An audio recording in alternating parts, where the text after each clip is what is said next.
l'alignement galactérien des peuples et des planètes de l'espace. L'alignement galactérien des peuples et des planètes de l'espace n'est pas seulement une coalition de planètes, c'est une alliance spirituelle et technologique, créée pour favoriser l'évolution de la conscience à travers l'univers. Ce groupe rassemble des êtres de différentes étoiles et galaxies, qui ont tous atteint un haut niveau de conscience, et se sont unis sous un code éthique commun et une mission partagée, aider l'humanité universelle à s'élever spirituellement. Ces nations stellaires partagent leurs connaissances, leurs technologies et leurs outils de guérison pour travailler ensemble, libres de tout système monétaire. Leur philosophie repose sur la loi cosmique de l'un, que nous allons voir dans un prochain épisode, donc n'hésite pas à t'abonner pour ne pas le manquer. Pour faire simple, la loi cosmique de l'un nous explique que tout est interconnecté, et que tout doit être fait avec amour, respect et dans l'intention d'origine. L'alignement galactérien collabore étroitement avec l'université de Melchizedek, une ville spatiale située dans le système de Mira. Elle compte environ 490 sphères d'apprentissage. Cet établissement est en fait un centre de formation pour les commandants et sous-commandants de l'alignement, ou les futurs leaders qui reçoivent un enseignement intensif dans des domaines allant de la diplomatie galactique aux technologies de pointe et à la guérison spirituelle. Les commandants les plus hauts, appelés commandants solars 1, 2 ou 3, sont des piliers de l'alignement. Sous eux, les sous-commandants, classés de 1 à 8, jouent un rôle secondaire, mais essentiel. Un sous-commandant de rang 1 est sur le point de devenir un commandant solar 3, marquant une progression hiérarchique. Les Solar 1 ou Solaire 1 sont les mieux classés. Ce sont les chefs stratégiques qui dirigent l'alignement dans ses opérations cosmiques. L'un des aspects les plus fascinants de l'alignement galactérien est le programme des graines d'étoiles, qui consiste à envoyer des citoyens universels pour se réincarner dans des mondes en proie à la dualité, comme la Terre par exemple. Ces êtres sont des fragments d'âmes pleinement conscients, qui quittent temporairement leur vie dans les étoiles pour aider les mondes en développement.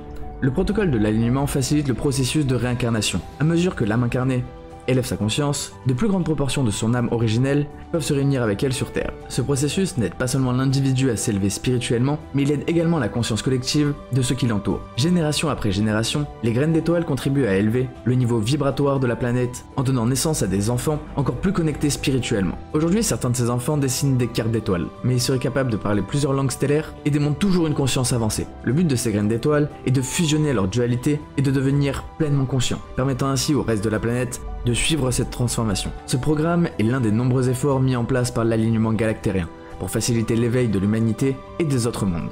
Les membres de l'alignement galactérien ont accès à un espace commun de technologies avancées et d'outils de guérison. Ces technologies sont conçues non seulement pour les voyages spatiaux, mais aussi pour la guérison physique, mentale et spirituelle. Bien que chaque race apporte sa propre technologie unique, toutes sont basées sur les principes fondamentaux de l'alignement, garantissant ainsi qu'elles respectent les lois universelles et l'intention originelle de la création. Les vaisseaux galactériens, bien que souvent similaires dans leur conception, pourraient fonctionner selon des principes différents en fonction des préférences et des besoins de chaque race. L'éthique commune est un pilier central dans cette alliance. Les membres vivent dans un champ unifié de confiance, se respectant mutuellement et adhérant à des pratiques qui honorent la vie dans toutes ses formes. Ils ont un principe simple, tout a été créé par amour et respect, et donc réalisé selon l'intention originelle. En conclusion, nous pouvons dire que l'alignement galactérien des peuples et de l'espace est une force d'unification et de lumière dans l'univers. Leur travail contribue non seulement à l'élévation spirituelle des mondes en développement comme la Terre, mais aussi à la préservation de la paix et à l'harmonie à travers tout le cosmos. Ils sont des protecteurs des idéaux spirituels et les guident vers une conscience plus élevée. Les ou la loi cosmique. Tout d'abord, commençons avec la loi cosmique de l'un, car elle est au cœur de ce principe. Elle est conçue pour aligner les vies sur la fréquence de l'harmonie universelle, et guider chaque être à reconnaître l'unité dans toute existence. Elle est régie par 9 sous-lois. 1. Loi de l'unité. Tout est interconnecté. Lorsque vous ne faites qu'un avec vous-même, vous ne faites qu'un avec tout le monde. Il n'y a pas de séparation. 2. Loi de vibration. Régler le corps spirituel pour qu'il vibre à haute fréquence enrichit la vie. 3. Loi de manifestation. Utilisez votre fréquence pour manifester vos espoirs, vos rêves et vos désirs. 4. Loi de cause à effet. L'énergie et fréquence que vous émettez et l'énergie et fréquence que vous récupérez. 5. Loi de la clarté mentale. Connexion quotidienne à la source pour une clarté mentale. 6. Loi du développement spirituel. Connexion quotidienne à la source pour concevoir votre chemin spirituel vers la divinité. 7. Loi de la santé physique. Mangez bien, faites de l'exercice et riez. 8. Loi de l'interaction sociale. Entretenir des relations étroites avec la famille, les amis et se faire de nouveaux amis fait du bien au cœur. 9. Loi de la rémunération. Travailler vers des objectifs personnels et atteindre le résultat final, quel que soit le défi que vous présente le chemin.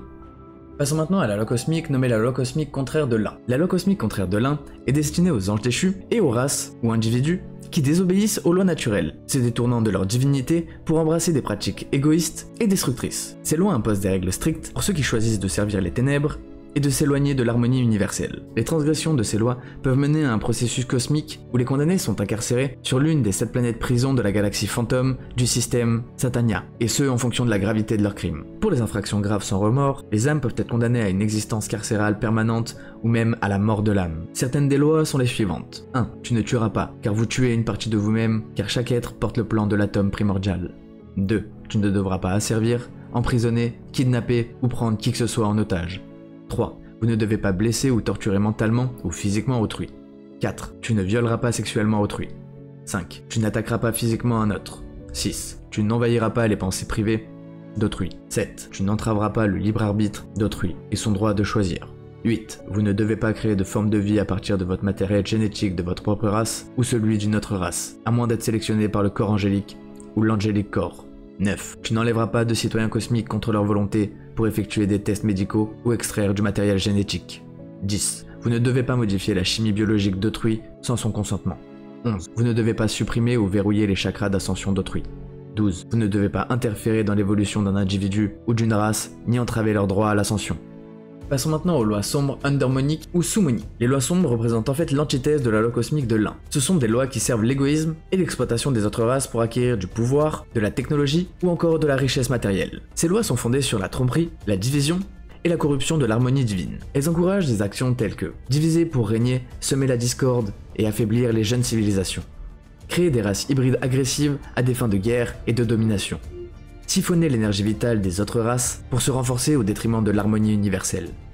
En soi, ces lois ne cherchent qu'à souiller ce qui est juste et bon, transformant l'univers en un champ de bataille perpétuel entre les forces de l'unité et celles de la division. En conclusion, les lois cosmiques et ses principes sont guidés intemporellement par toutes les civilisations et les êtres pleinement conscients. Elles nous rappellent l'importance de l'harmonie, de l'interconnexion et du respect de la liberté et de la divinité de chaque individu. Pour les races et les individus qui choisissent de s'opposer à ces lois, des conséquences sévères et une possible rédemption ou condamnation les attendent. La loi cosmique est donc un appel à chaque âme qui souhaite retrouver sa place au sein de l'univers, que ce soit en tant que co-créateur ou gardien de la lumière.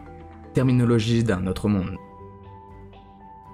Les Anciens des Jours. Les Anciens des Jours sont des fils du paradis, issus de programmes universels précédents. Ils servent comme dirigeants trinitaires des 7 univers et jouent un rôle central dans la gouvernance cosmique. Ces êtres font partie de l'élite spirituelle et sont considérés comme des gardiens de l'ordre et de la loi divine au sein même de l'univers. Ils exercent leur autorité dans des domaines vastes et complexes, apportant leur sagesse millénaire à l'évolution des univers en expansion. Leur fonction, diriger les super-univers et maintenir l'ordre divin à travers des millions de mondes. Associations, ils sont étroitement liés aux éternels des jours, avec lesquels ils partagent des responsabilités similaires.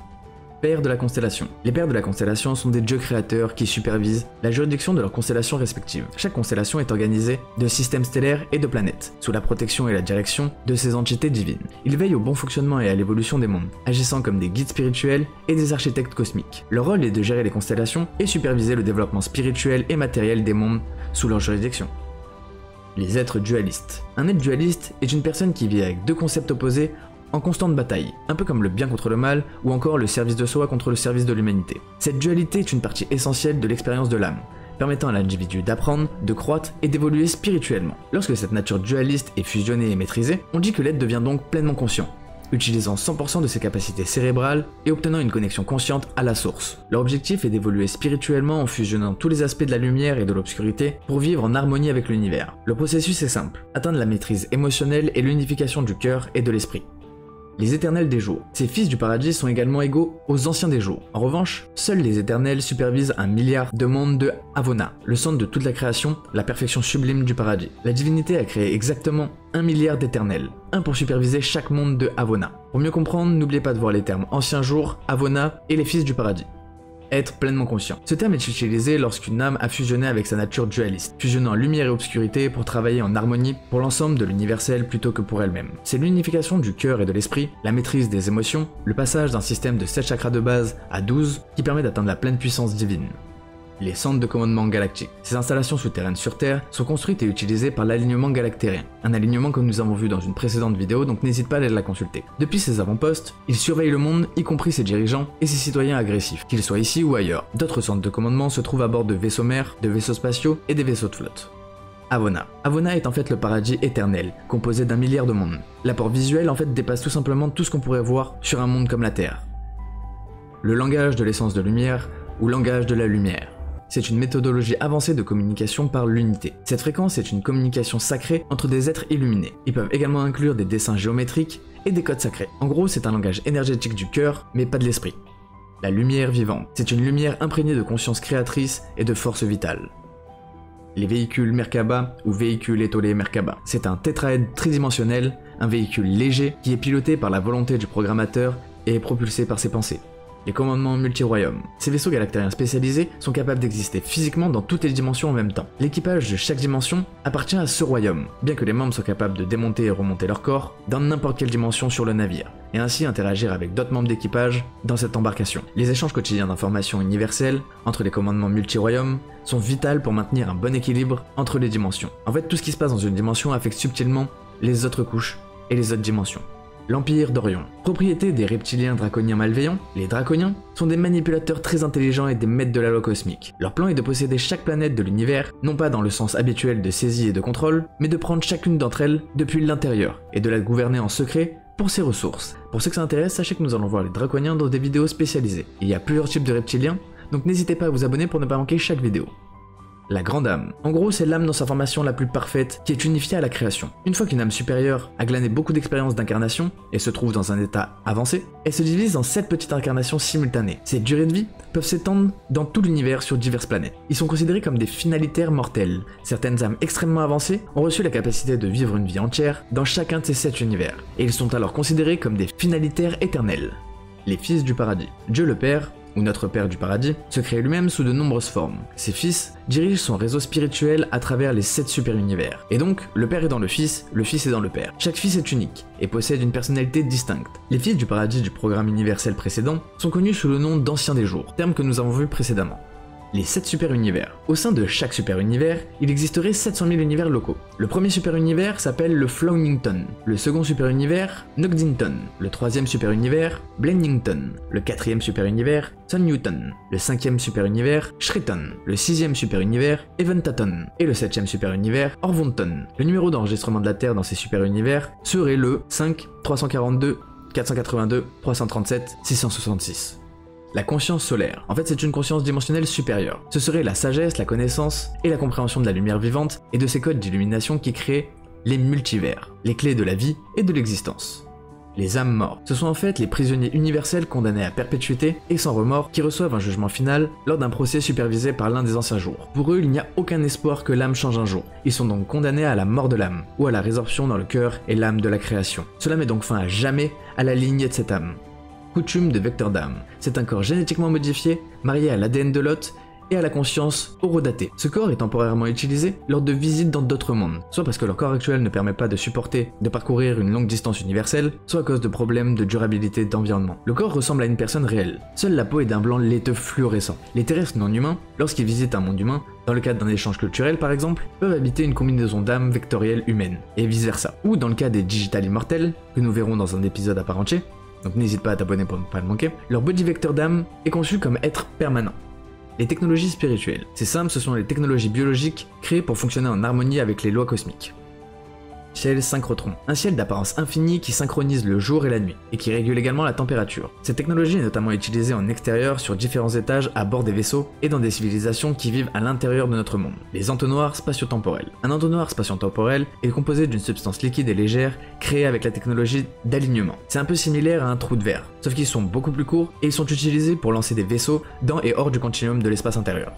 Union des jours. L'Union des jours est constituée de conseillers du paradis, qui conseillent les univers locaux en évolution. Leurs tâches sont de surveiller les pensées réfléchies de la hiérarchie et des autres races en question. Cette surveillance cumulative est dite réflective. En gros, cette surveillance n'est pas une invasion des pensées privées.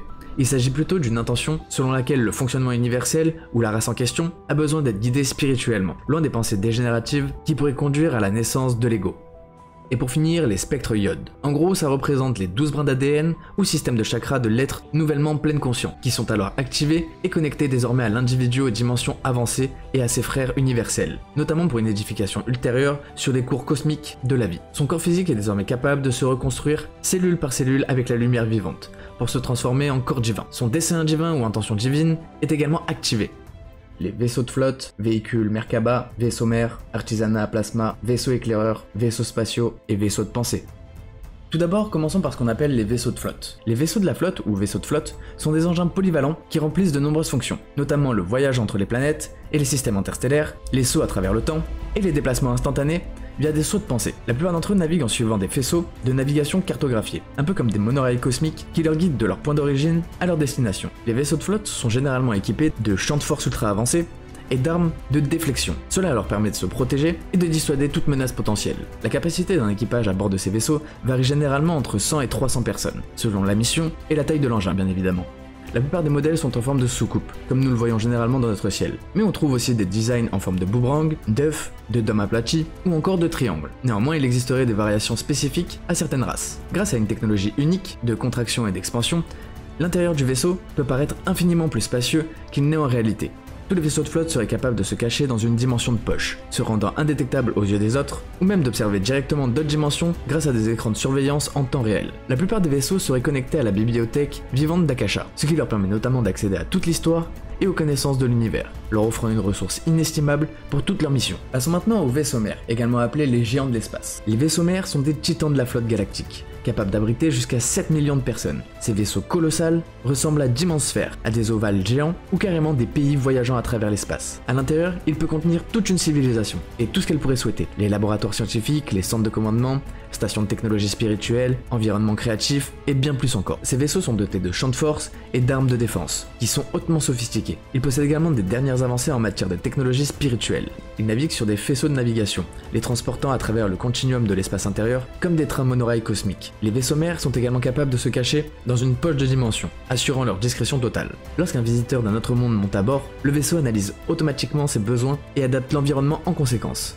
Qu'il s'agisse de fournir un type spécifique d'oxygène ou la densité de l'atmosphère, le vaisseau mère s'assure que chaque être est accueilli et pris en charge de manière optimale. Les véhicules Merkaba ou les transporteurs de lumière vivante. Les véhicules Merkaba sont des transporteurs de lumière vivante, notamment utilisés par les anciens, les êtres créés et les corps angéliques. Ils les utilisent pour voyager sur de courtes distances ou traverser des portails spatiaux. Ces véhicules sont des biolettes lumineuses, des engins éthériques formés par la conscience et l'énergie des utilisateurs. Ces vaisseaux permettent de naviguer dans l'univers avec une souplesse et une agilité inégalées. Les vaisseaux à plasma ou artisanat à plasma. L'artisanat à plasma fait partie des technologies les plus avancées de l'univers, fusionnant des éléments de plasma organisés, de métaux à haute vibration et des matériaux organiques. Ces engins sont considérés comme des êtres vivants divins, qui se déplacent par la simple pensée de leur pilote. Ils peuvent se diviser en parties, se réassembler, naviguer entre les dimensions et même manipuler la matière à un niveau spirituel fondamental. Comme les vaisseaux mères, ils sont connectés aux banques de données de la bibliothèque vivante d'Akasha. Ces vaisseaux contiennent donc des archives de toute vie et sont équipés de la technologie nécessaire pour l'exploration multidimensionnelle. Il est admis qu'ils sont très habiles dans l'eau comme dans l'air, un peu comme s'ils étaient entourés d'un cocon de lumière protectrice lorsqu'ils traversent des environnements aquatiques pour éviter toute perturbation de la vie maritime par exemple. Les vaisseaux éclaireurs ou les explorateurs du monde. Les vaisseaux éclaireurs sont plus petits et spécialisés dans la collecte d'informations environnementales et ou l'exploration scientifique. Ces engins agiles cartographient, mesurent et prélèvent des échantillons dans des environnements variés. Les modèles les plus communs sont en forme d'orbe ou de cosse, conçus pour naviguer dans des mondes inconnus ou dans les multivers. Les vaisseaux spatiaux ou les artisans galactériens. Les vaisseaux spatiaux sont légèrement plus petits que les vaisseaux mères, mais ils partagent les mêmes capacités et équipements avancés. Ces engins, souvent en forme de tige ou inspirés par des oiseaux sacrés ou des motifs géométriques, disposent de champs de force ultra avancés. Ils sont principalement conçus pour l'exploration multidimensionnelle. Comme d'autres vaisseaux, ils peuvent se dissimuler dans des dimensions de poche et sont aussi connectés à la bibliothèque vivante d'Akasha.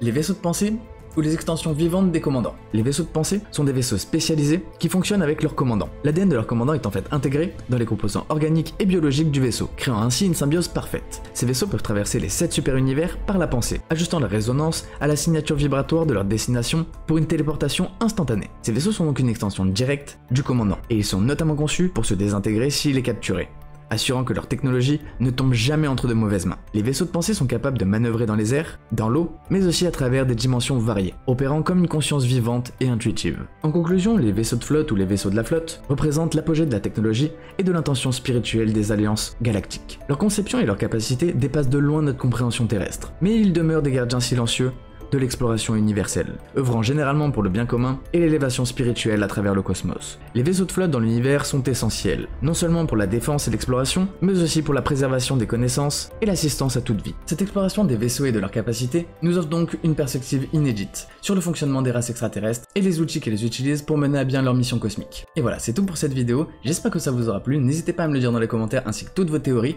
likez et partagez cette vidéo, abonnez-vous pour ne pas manquer les prochaines vidéos car nous allons aborder beaucoup de races extraterrestres, et en attendant nous on se retrouve dans une prochaine vidéo, moi c'était KikoOnFire, peace out.